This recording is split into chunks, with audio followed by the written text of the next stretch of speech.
বাসায় কিভাবে আমি ঝটপট আলুর পরোটা বানাই সেটার রেসিপি আজকে তোমাদের সাথে শেয়ার করবো। আশা করি তোমাদের ভালো লাগবে। হ্যালো, আসসালামু আলাইকুম, this is Meera, welcome back to my channel. Aloo paratha বানানোর জন্য আমার ফার্স্টে লাগবে আলু। তো আলুগুলো আমি ভালো করে ধুয়ে তারপর সিদ্ধ করে নিছি। এখানে আমি ময়দাটা মেখে রাখবো। তো ময়দা মাখানোর জন্য এখানে আমি 4 থেকে 5টা তোমার আলু পরোটা বানাবো।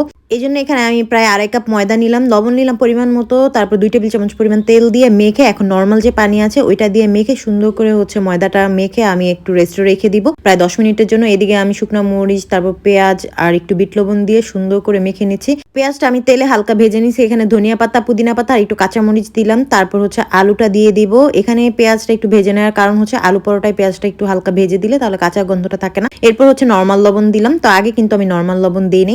তো এখানে আমি সুন্দর করে এই রুটি মেকারটায় আগে আমি রুটি বানিয়েছি। তো আজকে ফার্স্ট টাইম আমি আলু পরোটা বানাবো ঝটপট করে। তো যাই হোক, আমি একদম পরোটার ভিতরে আলুর পুরটা ভরে নিছি। এখন এই রুটি মেকারটা দিয়ে বানানোর পালা। তো এটা দিয়ে আমি ফার্স্টেরটা বুঝি নাই, একটু তোমার বেশি আমি জোরে প্রেসার দিয়ে আর কি চাপ দিছি, এই জন্য আর কি পরের গুলো অনেক সুন্দর হয়েছে।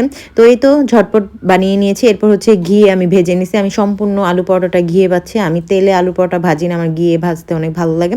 তো এই তো রেডি হয়ে গেল মজাদার ঝটপট আলুর পরোটা। এই আলু পরোটাটা খেতে এত বেশি মজা, আর দেখো ভিতরের লেয়ারটা কত সুন্দর হয়েছে। তো যাই হোক, তোমরা বাসায় এখন ঝটপট বানিয়ে নিতে পারো। এটা কিন্তু পুদিনার চাটনির সাথে খেতে অনেক বেশি মজা।